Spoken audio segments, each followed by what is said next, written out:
माता अदिति कश्यप जी के पास गई। देखिए कितनी सुंदर व्रत की महिमा बतलाई जा रही है। माता अदिति कश्यप जी के पास गई और कहती कि स्वामी, मैं आपके चरणों में प्रणाम करती हूँ, मेरे जीवन में एक बहुत बड़ी समस्या है। कश्यप जी कहते, बताओ देवी, कौन सी समस्या है? माता अदिति कहती है कि स्वामी, आजकल स्वर्ग पर असुर अधिपत्य बना लिए, हमारे सारे पुत्र इधर उधर गिरी कंदराओं में रहते हुए घूमते हैं। इसलिए प्रभु आप हमें ऐसा कोई व्रत बतलाए जिससे हमारे पुत्र अपने अधिकार को प्राप्त कर ले।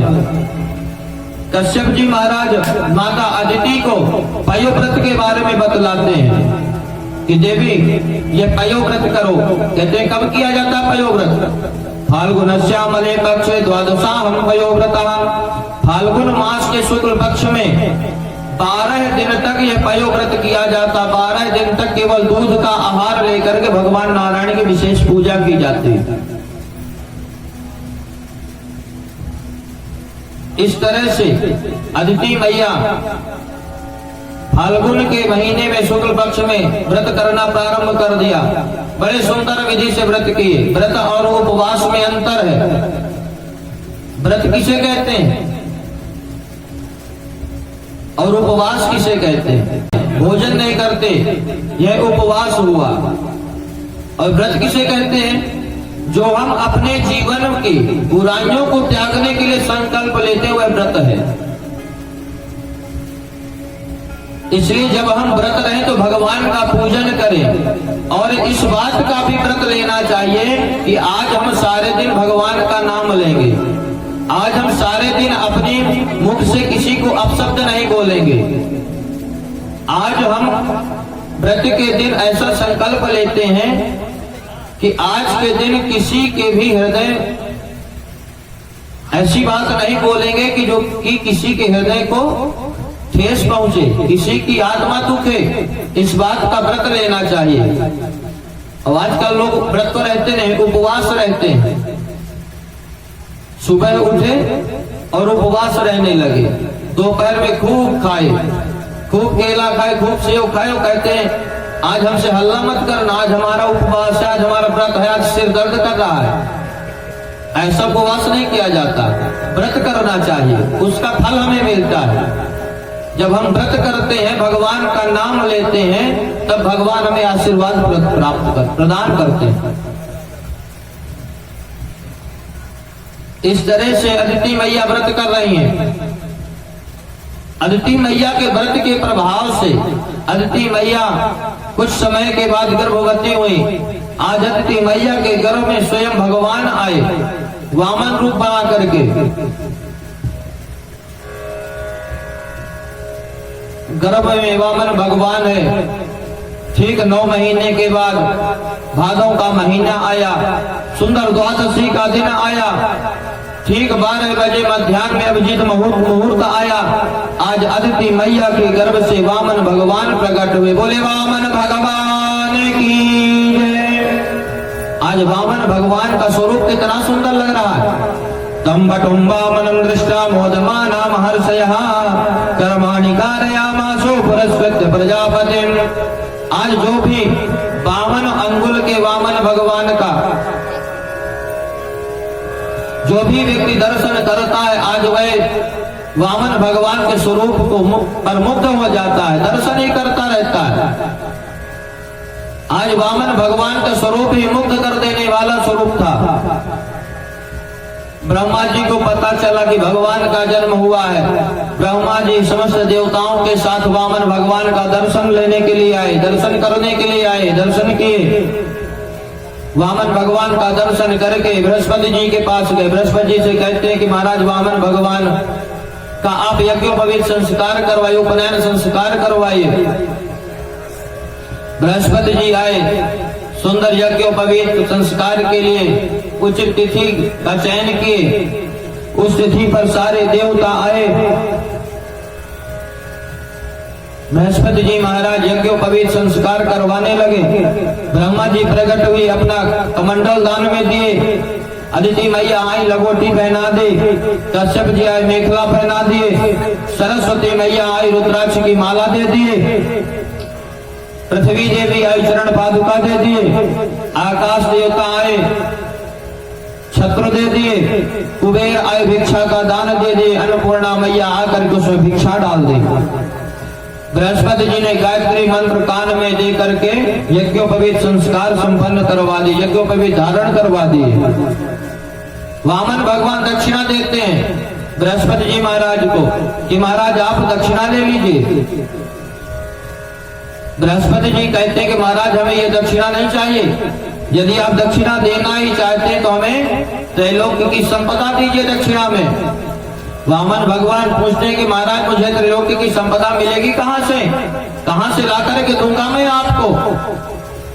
बृहस्पति जी महाराज कहते हैं आज त्रैलोक्य के अधिपति बने राजा बलि, जो कि नर्मदा नदी के तट पर यज्ञ कर रहे हैं, आप उनके पास जाइए, वहां से त्रैलोक्य की संपदा लेकर के आइए और हमें दक्षिणा के रूप में उसे प्रदान करिए। वामन भगवान बृहस्पति जी को प्रणाम किए। आज वामन भगवान अपने कंधे पर छाता रख करके हाथ में कमंडल लेकर के अपने गले में जनेऊ धारण किए हुए अपने छोटे छोटे पांवों से वामन भगवान राजा बलि के यज्ञ की ओर चल दिए। आज रास्ते में जो भी वामन भगवान का दर्शन करते आज वह वामन भगवान के स्वरूप पर आनंदित होता, मोहित हो जाता है। वामन भगवान समस्त जगत के लोगों को दर्शन करते हुए नर्मदा के तट पर पहुंचे जहां राजा बलि यज्ञ कर रहे थे। जैसे ही राजा बलि वामन भगवान के दर्शन किए, राजा बलि कहते देखिए कितना सुंदर बालक है, कहां से आया है, चलो चल करके देखता हूं। राजा बलि वामन भगवान के पास आए, कहते हैं प्रभु आप कहां से आए हैं। वामन भगवान राजा बलि को देख करके मुस्कुराने लगे और राजा बलि की प्रशंसा के पुलवान देखो बड़ी बड़ी प्रशंसा करने लगे कि वाह महाराज मैंने आपके बारे में जैसा सुना था आज वैसा देख रहा हूं, आप कितना बड़ा विशाल यज्ञ कर रहे हैं। राजा बलि कहते हैं कि महाराज बताइए आपका आगमन किस कारण से हुआ, आप जो भी इच्छा से मेरे पास आए आपने संकोच होकर के बताइए, आपको मैं क्या दान में दूं, सोना दूं, चांदी दूं, हीरा दूं, जवाहरात दूं। महाराज यदि आप चाहो तो मैं आपको अपने कोषागार में ले चल के करके खड़ा कर दूं, आपकी जितनी इच्छा चाहिए आप उतना ले लीजिए। वामन भगवान कहते हैं कि महाराज अपने राम को कुछ भी नहीं चाहिए, अपने को किसी चीज की जरूरत नहीं है। पहले भगवान आज बड़ा संतोष प्रकट कर रहे हैं। वामन भगवान से राजा बलि कहते कि महाराज यदि आप, मैं देख रहा हूं कि आप अभी छोटे से अभी आपका विवाह ना हुआ होगा, यदि आप मुझे आदेश दें तो मैं 12 अंगुल की ब्राह्मण की कन्या ढूंढ करके, बौनी कन्या ढूंढ करके आपका विवाह करवा दूं। वामन भगवान खूब हंसने लगे, कहते हैं कि वाह राजन मैं आपके पास विवाह कराने के लिए थोड़ी ना आया हूं। आज राजा बलि की खूब प्रशंसा कर रहे हैं वामन भगवान कि धन्य है ऐसा जगत का राजा, धन्य है इसकी भावना जो इतना बड़ा दानी है। राजा बलि कहते हैं महाराज मांगिए, जो आप कहेंगे मैं आपको वह दूंगा। वामन भगवान कहते हैं कि राजन हमने बताया ना कि हमें कुछ नहीं चाहिए, अपनी चाय है ही नहीं किसी चीज की। वामन भगवान से राजा बलि कहता है कि प्रभु आप कुछ ना कुछ तो मुझसे मांग लीजिए, मेरे दरवाजे पर आए हैं। वामन भगवान कहते हैं ठीक वैद्य आप देना ही चाहते हो, बहुत ही इच्छा है आपकी देने की, तो आप हमें 3 पग पृथ्वी दान में दे दीजिए। राजा बलि हंसने लगा कि जितने छोटे तुम हो, जितना छोटा तुम्हारा रूप उतनी छोटी तुम्हारी बुद्धि है। इस तरह से हंसने लगा। वामन भगवान कहते हैं राजन पदानी तीन दैतेन्द्रो संविधानी पदामम, राजन मेरे पैरों में आप मुझे 3 पग पृथ्वी दे दीजिए, मैं अपने पैरों में मांग लूं, इसमें हंसने वाली क्या बात है। राजा बलि कहते हैं कि बेटा और अच्छे से सोच लो, जो भी मेरे दरबार में आज तक आया उसे कभी दुनिया में कहीं भी हाथ नहीं फैलाना पड़ा, एक बार और अच्छे से सोच लो। वामन भगवान कहते हैं राजन अपने राम को कुछ नहीं चाहिए, हम संध्या वंदन करने वाले तपस्वी ब्राह्मण, अपना गुजारा 3 पग पृथ्वी में हो जाएगा। नहीं ब्राह्मण को चाहिए क्या? अपना आसन बिछा के संध्या वंदन कर ले, इतनी चाहिए, 3 पग में अपना गुजारा हो जाएगा। इस बात को शुक्राचार्य के मंडप पर बैठे हुए देख रहे थे। कहते हैं ये जब से इस छोटे से बालक को मैं देख रहा हूँ, जब से कितनी बातें कर रहा है कौन? दिव्य दृष्टि लगा करके देखे तो भगवान नारायण का दर्शन हुआ। शुक्राचार्य दौड़ते हुए आए, राजन अरे संभल जाओ राजन, इसे कुछ नहीं देना, ये न 52 है न 53, ये पूरा 54 है। ये नारायण तुम्हें छलने के लिए आया, तुझे कंगाल कर देगा। चिंता मत करिए, चुप हो जाए, शांत होइए, सांस लीजिए थोड़ा सा। यदि यह नारायण होगा तो ये मेरा सौभाग्य है कि मेरे दरवाजे पर साक्षात नारायण चल करके आया है और मुझसे दान ले रहा है। और यदि वामन होगा सचमुच का तो 3 पग पृथ्वी नाप करके अपने घर को चलता बनेगा। इधर वामन भगवान कहते हैं भाई यदि देना चाहे तो संकल्प करो। राजा बलि कहते हैं कि महाराज 3 पग पृथ्वी के लिए क्या संकल्प करना, नाप लीजिए जहां से नापना हो। वामन भगवान कहते नहीं भाई हम ऐसे दान नहीं लेते, आप हाथ में गुस्सा रखिए, जल रखिए, अपनी पत्नी को बुलवाइए, फिर आप संकल्प करिए, तब हम दान लेंगे, नहीं तो नहीं लेंगे। राजा अपनी पत्नी विंध्यावली को बुलवाया यज्ञशाला से। विंध्यावली हाथ में जल डाली, वामन भगवान हाथ में गुस्सा रखे संकल्प पढ़ने लगे। जैसे ही जल डाल रही थी विंध्यावली तो शुक्राचार्य मन में विचार बनाते हैं कि भाई मैं इस लोटे की टोटी में जाकर के बैठ जाऊंगा तो जल नहीं गिरेगा, जब जल नहीं गिरेगा तो संकल्प नहीं होगा। शुक्राचार्य सूक्ष्म रूप बनाए, जा करके लोटे की टोटी में बैठ गए। जैसे विंध्यावली जल डालने लगी, जल ही ना गिरे। राजा बलि कहते हैं कि प्रभु महाराज इससे तो जल नहीं गिर रहा। वामन भगवान कहते दिखाइए लोटा, हम देखते क्यों नहीं जल गिर रहा। वामन भगवान राजा बलि के हाथ से कुसा उठाए और उल्टा करके उसी टोटी में घुसेड़ दिए। इधर एक आंख से शुक्राचार्य देख रहे थे बाहर क्या चल रहा है, उसी आंख में जाकर के कुसा लग गया, उनकी एक आंख गोविंदाय नमो नमः हुई। शुक्राचार्य लोटे से निकल करके बाहर आए, कहते हैं भाई दान दे रहा है, ब्राह्मण दान ले रहा, हम क्यों अपनी आंख फुड़वा रहे फालतू में। इधर बतलाते हैं शुक्राचार्य राजा बलि को, राजा ने तुम्हें कंगाल कर देगा। राजा बलि कहते जो होगा सो देखा जाएगा। हाथ में कुशा लिए, जल लिए, विंध्यावली जल डाली। वामन भगवान सुंदर संकल्प पढ़े, 3 पग पृथ्वी का संकल्प दिए राजन। जैसे 3 पग पृथ्वी का संकल्प राजा बलि दिए, वामन भगवान अपना विराट रूप बना ले। विराट रूप के राजा बलि दर्शन किए।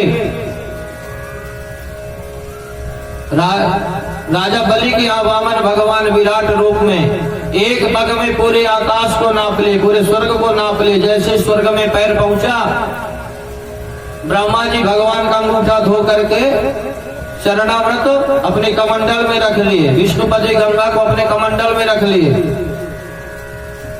दूसरे पग में सारी पृथ्वी को नाप लिए। कहते हैं राजन अब बताओ तीसरा पग कहाँ रखूं? तब राजा बलि कहते हैं कि महाराज पदम तृतीयम पुरुषेष्टम मेनिजम, महाराज अभी आपने दान लिया है, अभी दानी आपके सामने खड़ा है, अपना तीसरा पैर मेरे सिर पर रख करके मुझे भी अपना बना लीजिए। वामन भगवान तीसरा पैर राजा बलि के सिर पर रखे और राजा बलि को अपना बना लिए। वामन भगवान खूब प्रसन्न हुए। वामन भगवान राजा बलि से कहते हैं राजन आज हम तुम्हारे इस तरह के कार्य से बहुत प्रसन्न है, वरदान मांग लो। राजा बलि कहते हैं महाराज आप यदि वरदान देना ही चाहते हो, वैसे तो मैं आपको सब कुछ दे दिया हूं, यदि हम किसी को कोई वस्तु दें उसके बदले में कोई वस्तु लेना नहीं चाहिए। भगवान कहते हैं कि हम आए थे तुमसे इंद्र का आसन लेने के लिए, लेकिन तुम्हारी धर्मनिष्ठा को देख करके हम बड़े प्रसन्न हुए। हम तुम्हें वचन देते हैं, हम तुम्हें वरदान देते हैं कि इधर का राज्य तो हम तुमसे ले लिए, हम तुम्हें वरदान देते हैं कि तुम जाओ सुतल लोक में जाकर के राज्य करो और अगले मनवंतर के तुम इंद्र बनोगे, ऐसा वरदान दिए। तब राजा बलि कहते हैं कि महाराज अब आप वरदान दे ही रहे तो ऐसा वरदान दीजिए कि जब मैं सुतल लोक में रहूं तो जिस दरवाजे से निकलूं प्रभु आपका दर्शन हो। आज वामन भगवान आशीर्वाद दे दिए तथास्तु। श्री सुखदेव महाप्रभु कहते हैं कि राजन आज वामन भगवान गए थे राजा बलि को छलने के लिए, आज राजा बलि के यहाँ भगवान खुद छल गए। भगवान राजा बलि का नौकरी करने लगे। आज वामन भगवान कहते हैं वत्स प्रहलाद भद्रम ते प्रयाय सुतलाद लयम।